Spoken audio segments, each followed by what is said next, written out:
It's not very often when I'm proven wrong, but I usually welcome that more often than not when I'm watching professional wrestling, just because professional wrestling these days has always been very formulaic. You can kind of see where certain storylines go because I've been watching wrestling for what, decades, and I've seen where certain storylines would go. I can kind of see the hints of where certain storylines could go. Because let's be honest, there's very rarely a storyline in wrestling that could happen that I'd be like, huh, that's new and exciting. So when I was watching Hell in a Cell, there was a couple of matches I was intrigued about or wanted to see or just really wanted to know what the outcome is. More so because I want to see what direction they might push the storylines or the direction of certain characters. And I have to admit, I was wrong on two cases. Now, whether or not these are good decisions or bad decisions remains to be seen.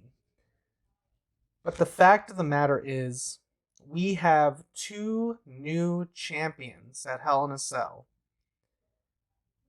The main event itself was solid.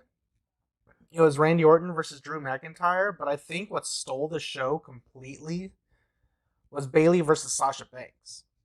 Now, going into this match, I was under the impression that they weren't going to pull the plug or they weren't going to go all the way with Sasha Banks yet. I felt like there was just maybe, I don't know, they would create some sort of out for Bayley, maybe have some sort of outside interference work against Sasha or help Bayley, but there was no one really that came to mind. I don't know if that would have worked to have Carmella debut and have her align herself with somebody. I think she needs to be on her own. So that possibility was quickly thrown out. And the more the match played on, I was like, wow, these two girls are really like killing each other. Like the spots, the creativity that Sasha Banks has, it's like it's really something. When you see like these two girls, I mean, well, let's be a little more respectful. These two women go out there and put on the best Hell in a Cell match in recent memory is something else. It's a sight to behold, let's be honest. Because Sasha Banks and Bayley, both of them together, put in work.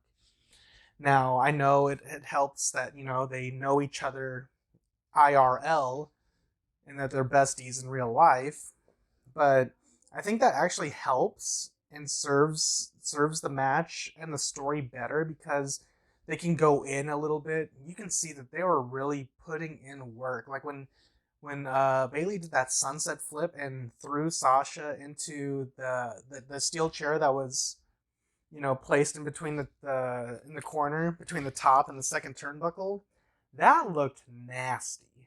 I thought Sasha Banks was concussed. She took that like a champ, but I was impressed overall.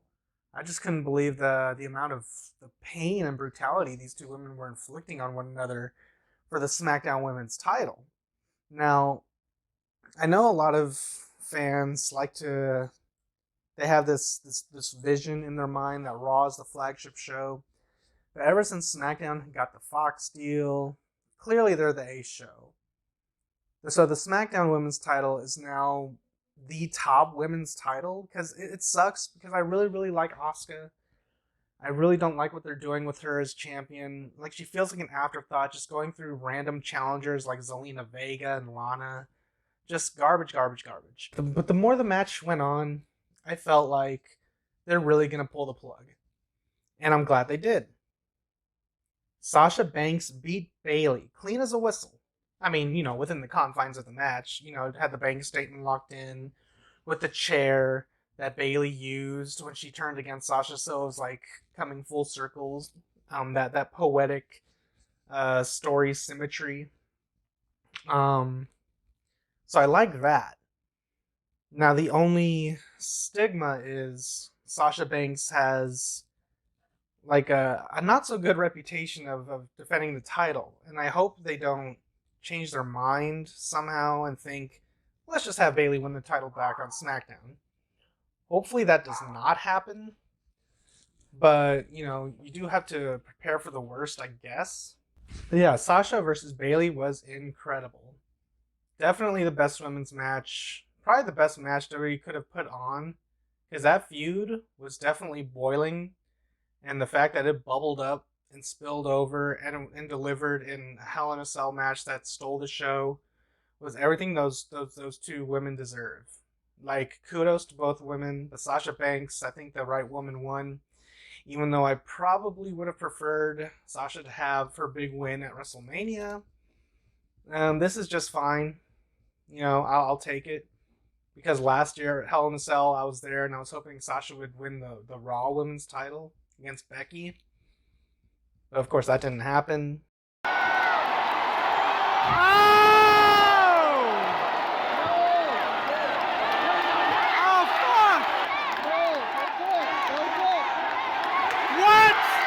But yeah, that match was great. Definitely match of the night. And the other match I really really enjoyed was Jey Uso versus Roman Reigns, with a finish that could have been polished just a little bit more. But I am happy with how the story is developing. Not necessarily sure how we get from this point to where I think they're going to go with the Usos aligning themselves with Roman Reigns. I don't know how we get from this point to there, but hopefully we keep the story going forward, because they did bring out the idea that Roman is basically kicking the Usos out of the family, and that goes with their whole family. So I don't know if that includes Naomi and Rikishi and all that, but I guess we'll figure it all out going forward. Definitely digging Roman's character at this moment. I think they're really putting Jey over really good, but I feel like this is only in service to the story right now, because the obvious main focus is Roman Reigns, and I feel like the end game is going to be Roman Reigns versus The Rock at WrestleMania 37, with Roman finally putting down The Rock, and The Rock like basically passing on that torch to Roman Reigns to become the legit head of the family, the tribal chief. Like, The Rock is his final boss. I feel like The Rock is going to be the final say. Like, Roman will put The Rock down and be declared the tribal chief. End of story. So outside of Bayley and Sasha, Roman and Jey Uso are putting on a storyline spectacle. Like, great heel work, great babyface selling, that underdog mentality. It's really good stuff. Hopefully they continue building this story and we'll get a solid payoff at the end. And speaking of the end, another thing I wanted to talk about was the WWE title. The title match at the main event in the end. Not exactly a fan of the Hell in a Cell having holes cut into the side so it's easier for wrestlers to climb to the top. Not exactly a fan of where Drew and Randy were fighting on the side of the cell. They had those little foot platforms where they had to stand specifically so they can, hang on and not lose their footing. It just looks overly fake. Like, oh, we have to move into this position so you can fall and fall through the table in a fake looking way. Not a fan of it, because I feel like they always do that in that specific area, in that specific place, for that specific spot. It's just not special anymore. It doesn't work, so I'm sorry if you're a fan of that. Everything, if they just would have kept the story inside the ring, it would have been better in my opinion, because Randy Orton is a great heel.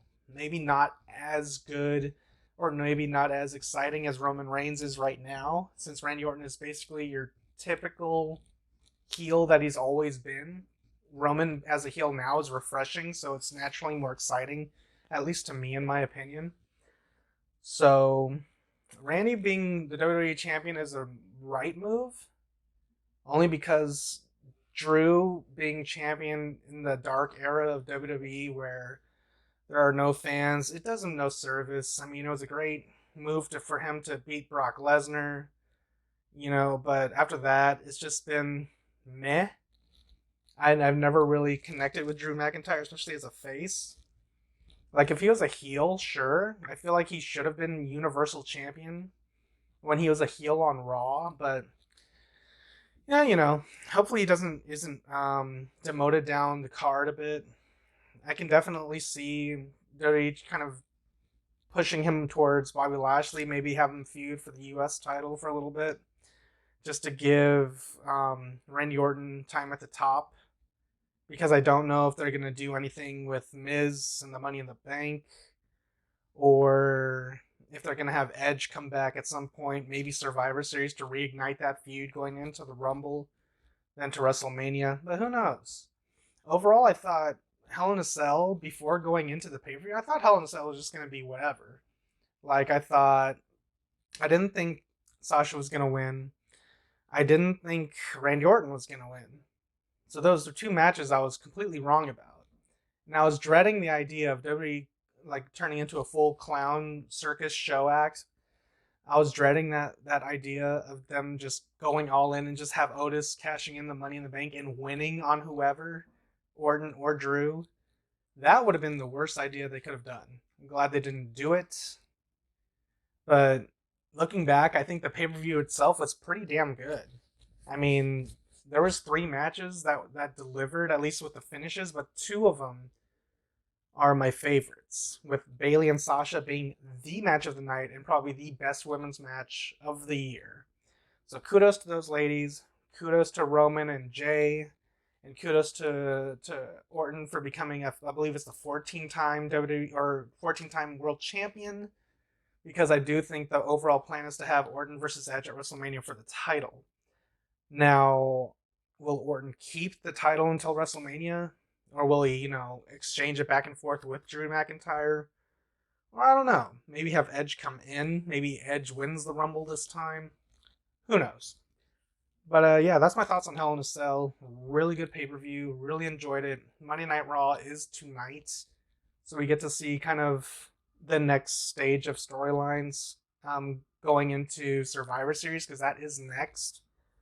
I believe, less than a month away. So, yeah, we'll figure out what's going on with that. Maybe it's always an exciting time for Survivor Series, because you get to see Raw and SmackDown invade each other's shows, and even though it is kind of like formulaic and predictable, it's always fun to watch. Always good to see some fresh matchups, I guess. But yep, that's my thoughts. If you like what you heard, be sure to like, comment, share, and subscribe, and catch you guys later. Alright guys, see ya.